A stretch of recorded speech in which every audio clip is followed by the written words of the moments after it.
All right. Well, hello everybody. Still out here in sunny Florida. Last night it was kind of stormy, but got caught in the rain a little bit, and as we were walking around an area, one of the attractions. However, we're still enjoying the time. Still got a good night's sleep, and my wife and daughter are actually off on their own little excursion today, and I'm here with my granddaughter. But we are. She's still sleeping in, of course. I want to continue with our study from Psalm 51. Last time we went to verses 1 through 3, and how David was just humbled. And once he found out, Nathan pointed out to him about the sin. Not like David found out, he knew, but it was brought to his attention that it was known. And David was embarrassed. David was humbled before God, and he begged God to wash him clean, right? To wash him clean from head to toe, cleanse him from the sin. He reminded himself, if you would, that his sin was ever before him. So he may have been able to hide it from others, but he knew deep in his heart that he had sinned against God. He pleaded with God for mercy. So as we go now to verse 4 through 6, the Bible reads like this from Psalm 51. David says, "Against you and you only have I sinned and done what is evil in your sight." So think about that. We are quick to probably apologize to other people, but do we apologize to God? Do we realize that when we lie, we're lying against God? When we steal, we're stealing from God. When we curse, we're cursing God with our voices. When we lie, when we talk about somebody, whatever sin we commit, we are committing the sin against God, because being made in His image, everything we do reflects upon God. So if we're known as a liar or a cheater, or a blasphemer, or an adulterer, or whatever it might be, that's an affront to God. We're sinning against God. And David realized this, and he said, "Against you and you only have I sinned, and done what is evil in your sight." God knows. God watches us. We like to think we can hide out. We can watch a movie, or we can watch pornography, or we can, cheat on our wife, and no one finds out but God. God knows, God sees, God hears every single thing that goes on in our life. And once we become a Christian, it's magnified. Right? It's magnified that everything we do reflects on God and reflects the image of God to other people.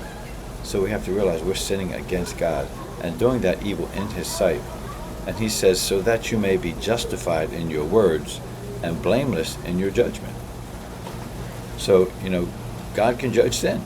He's justified to do it because He's sinless. Right? He's justified whatever correction He makes, right? As He judges us.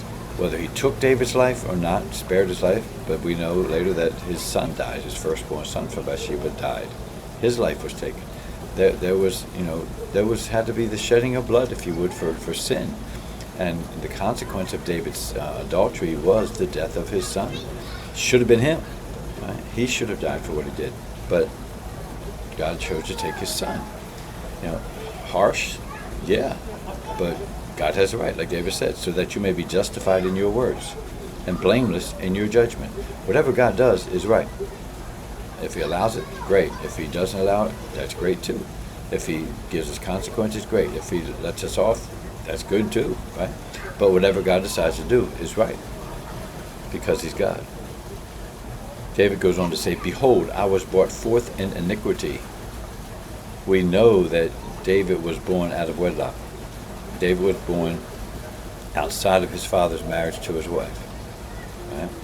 And so David's admitting, I was born in sin, but not just as a human being, but my father had a baby by someone other than his wife. And in sin did his mother conceive him. Okay? Sometimes we look at even marriages today, and we hear so many people who are living together and having children, and they think it's okay because the world accepts that. Even some churches will turn their head, and not deal with that. But God does. God still says it's wrong. One man, one woman, children. That's what God says. But we justify living together. We justify having babies out of wedlock. We justify all of this thinking it's okay. Well, that's not the biblical worldview. That's the worldview of the Bible, as I like to say. And, so David's admitting not only did he sin with Bathsheba, but he was born in sin. Okay, not just his sin nature, but the way he was conceived was actually sin. And he's bringing that before God. God, I know I'm messed up. And I think about our life. Our story. We were both married beforehand, and we were single parents for the longest time. It was 7 years for myself, and we asked the Lord, if you will allow us to become married, and we will serve you. Right? Realizing it was not the perfect will of God to be married a second time. We know God hates divorce, but we also know there are reasons for divorce, biblical reasons, right? But yet God still has a design of one man, one woman for a lifetime with children as a family. And we've had challenges in our marriage, but yet we remember our commitment to God, remember His commitment to us, and we've been serving Him one way or another since then, right? As missionaries, as youth leaders, as on church staffs, as Sunday school teachers, as different things, mission trips and things, and we've been serving Him not because we deserve it. We're messed up, as David would say. We're jacked up, but yet God has used us to help the messed up people, right?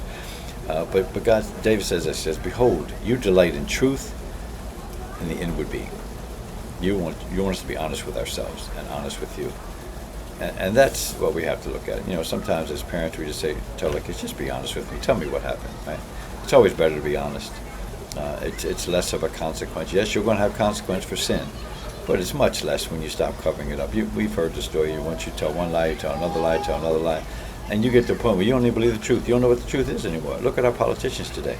They'll lie about this and lie about that, and they don't even know what they're saying sometimes, and they have all different kinds of truths, if you would, right?